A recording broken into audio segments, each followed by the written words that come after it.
In part 1 of this two-part video, we looked at Cersei and her plotline and how she might not make it to the battle versus the White Walkers. But in this second video, we're going to discuss Daenerys, Jon, and other characters that are involved with their character arc. Now, as we are aware, Daenerys is finally crossing the Narrow Sea with an army at her back, and from the Season 7 trailers, it looks like she's going to be taking up residence in her ancestral home Dragonstone. With an army at her side, her primary focus is taking control of Westeros, as she is largely unaware of the White Walker threat. And as I mentioned in part 1, this will likely lead her army into battle against the Lannisters. Now the key here is, what will this assault entail, and will Daenerys actually take part of this endeavor? Also, who will she encounter along the way, and how will they influence her actions? So as I mentioned in part 1, there is a great likelihood that Daenerys will set her eyes on King's Landing early on. She has Tyrion, who at one point commanded the city, and finally has an army that could contest most enemies. Not to mention, the dragons are enormous at this point, so I would imagine that she would move quickly on King's Landing. But there are other possibilities that might need to be considered. For example, we know that the Greyjoys are still with her, and that they still have a target on their back from Euron. Maybe they move on Pike first to steal more ships and to take care of Euron. She might also send Yara, Theon, and a portion of her fleet to do that. Or what if they land at Dragonstone and rather than prepping for battle, Daenerys attempts to make more allies in Westeros? Or she might even let Tyrion lead her armies into battle at King's Landing while she moves north. That part is going to be hazy until we actually see what they do at the start of the season. But there are some other factors and other characters that can also influence Daenerys' story. For example, will Melisandre make her way to Daenerys? After being banned from Jon's camp, Daenerys would appear to be a likely candidate for Melisandre to cling to after her half-Targaryen prince that was promised no longer wanted her around. In fact, a scene from the new trailer almost seems to confirm this plot point, as it appears Mel is moping around at Dragonstone. The next question here will be, what role will Mel play now? Does she seem to gravitate towards Daenerys, or will she still assert that Jon is the prince that was promised, or will her character take more of a backseat this season? Another character that we might see again from Daenerys' storyline is Ser Jorah. The last time we saw him, he had grayscale and was looking for a cure. Now if he indeed finds a cure, the likelihood that it comes at the hands of Sam at the Citadel seems to be high. Think about all the foreshadowing that would lead up to this point. Remember, it's Gilly who had sisters that had grayscale. It was also Sam and Gilly who saw Princess Shireen and questioned how her disease had stopped. If Ser Jorah ends up at the Citadel, will Sam take the time to study his illness and cure it? And if he does, when will Ser Jorah return to Daenerys? I'm pretty sure we're going to find out in this season. Lastly, we have Tyrion's involvement in Daenerys' story. Now Tyrion has already been loyal to Daenerys for over a season, so it's fairly safe to say that we won't likely see any twists where he betrays her, but there is still the possibility that he is a secret Targaryen. Now if you haven't seen my video on this, definitely check it out, as it outlines scenes from the show that hint that Tyrion might be a secret Targaryen. That being said, if this is true, I still don't expect that to be revealed until the final season. Maybe in this season we see more hints and foreshadowing, but I can't imagine them dropping that bomb on us right now if that is true. Maybe this season Tyrion gets to ride a dragon, which would only further expand his case to being the final Targaryen. And if the theory is true, I could only imagine what plot twists are in line for Season 8. Now aside from Mel, Ser Jorah, and Tyrion, any other characters Daenerys encounters along the way will likely be connected to the war effort. We know Euron Greyjoy is still out there trying to acquire power. Will he assault Daenerys when she lands in Westeros? Or maybe he will still try to make an alliance with her. Or maybe he might just come after Theon and Yara. Either way, there is a strong chance that Euron crosses paths with Daenerys as she preps for battle against her enemies. Another candidate to cross paths with Daenerys is Jon Snow. Now if this scenario were to go down, it would likely occur because Jon is looking for people to help him in the war effort against the White Walkers. I mean, we already have seen him do this before, multiple times. Unless he is forced into battle, Jon seems only to be focused on taking out the White Walkers. Not to mention, it wouldn't make sense for Jon to move on Daenerys in a military effort with the White Walkers basically at his doorsteps in Winterfell. If he ends up meeting with Daenerys, then the likelihood is that he will seek her help, and she may not actually be that interested. I mean, she didn't build an army and sail across the narrow sea to fight off an army of dead soldiers. She came to conquer and rule, so I imagine Jon is going to have a tough sell. Which brings us to his storyline and how it might be melding with Daenerys's this season.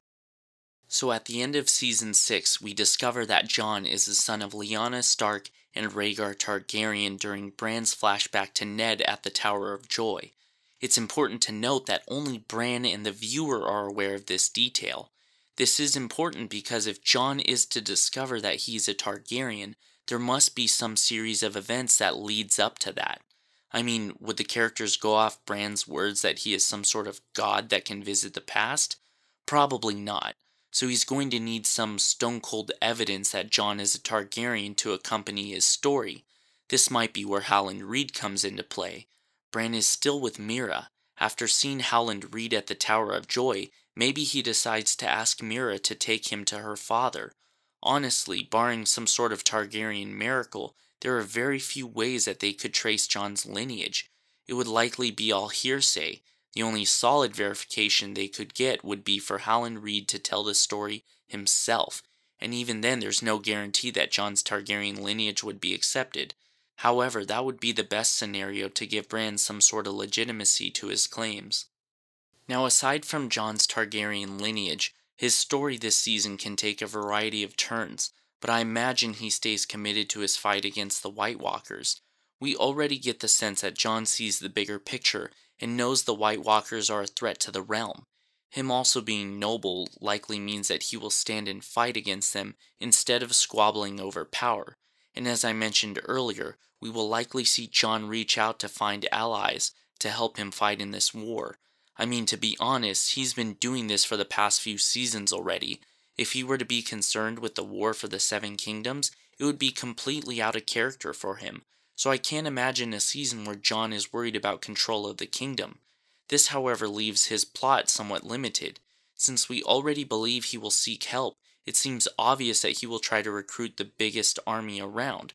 And in this season, those will be Daenerys' army and Cersei's army. Now, if I had to choose, it would appear that Daenerys' army would be the more likely candidate first. Cersei doesn't have any connections to Jon, and she always has disregarded the White Walker threat. How many times has she mocked the Night's Watch throughout the show? It would be fairly surprising to see her join Jon's effort.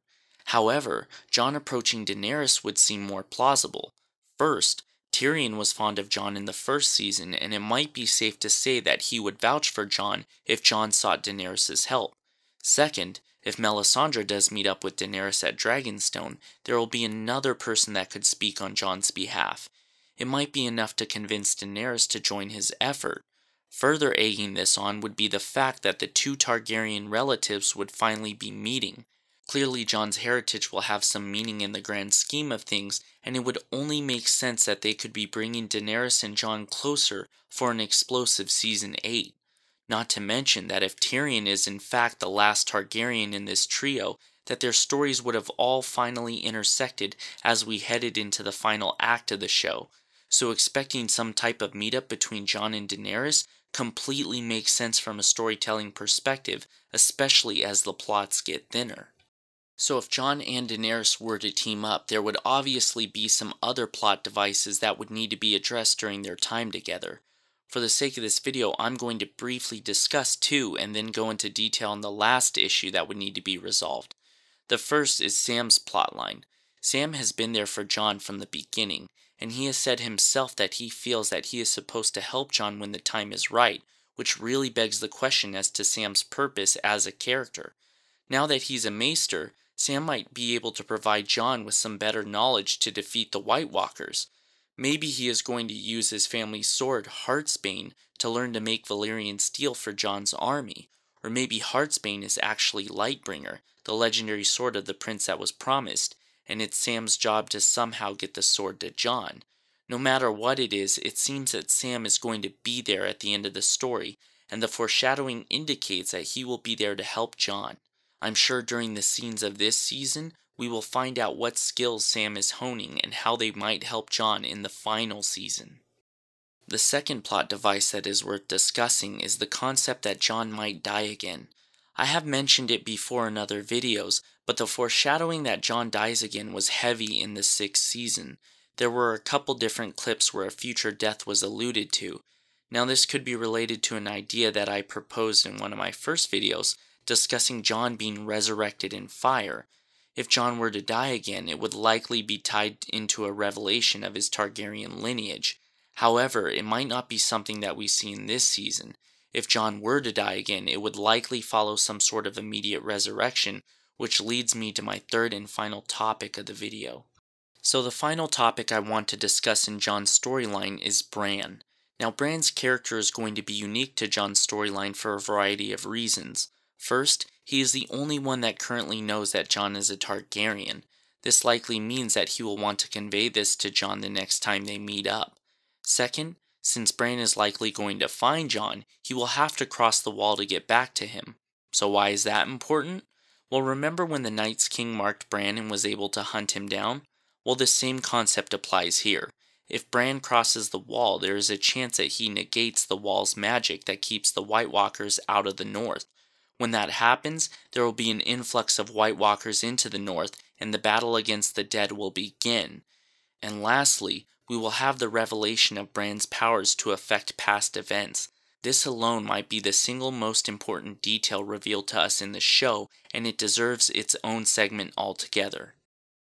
Since the Hodor incident, there really hasn't been any reference back to Bran's newfound ability. However, there is a chance it might play a role in Season 7. Maybe in Season 7 we see Bran make an attempt to hone this power, or to make sense of it. Or maybe it will just happen as a natural response to some sort of problem. Either way, the next time he uses it, it will likely be a big deal. As I've mentioned before in other videos, Bran's ability might lead to some unforeseen twists in the show. One of my particular favorites is the idea that Bran is the Lord of Light. Since Bran's actions in the Hodor incident happened to influence the past, but kept the present consistent, it may be an indicator that Bran has already changed the past, or that everything that has happened is fate.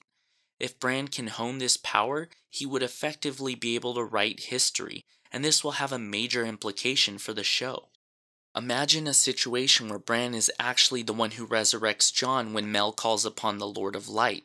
What if everything that has been seen as the will of the Lord of Light is actually Bran intervening with fate? I also imagine Beric Dondarrion's story could be explained by this too. Since the trailers for Season 7 have shown Beric and Jon fighting against the White Walkers, what if Beric had been resurrected by Bran multiple times to ensure that Jon and Beric meet up? Imagine a scenario where Beric saves Jon or plays an important role in Jon's fate. Wouldn't it make sense if Bran uses his ability to resurrect him a few times to ensure their destiny? If this is indeed the type of plotline that the show is moving towards, I would imagine it would catch a lot of people off guard, but it would be an epic twist that has been set up since the very beginning. Either way, Bran will play a major role in the overall story, and I can imagine we'll be seeing more of his abilities as we get closer to the end. Bran may very well be the key to much of the unexplained aspects of the show, and could create a different narrative for all the characters we hold dearly. Now before I wrap this up, I am aware that there are other characters and plotlines worth talking about, but some that will only marginally affect the primary story at this point. Baelish will still be up to no good, and will likely try to make Sansa turn on Jon as indicated by his glare at her when the Northerners declared Jon King of the North. Brienne and Pod will probably continue to serve Sansa and Jon's interests. The Hound will likely head somewhere north and either encounter Cersei or the Northerners, but I wouldn't expect him or these other characters to do anything too drastic this season. From the trailers and narrowing plot lines, it looks like this season will be about war between armies and the impending battle against the White Walkers, and it all begins this Sunday on July 16th when Season 7 of Game of Thrones premieres on HBO. Thank you for watching this video, and make sure to like it and subscribe for more Game of Thrones videos as well as other related content. Take care.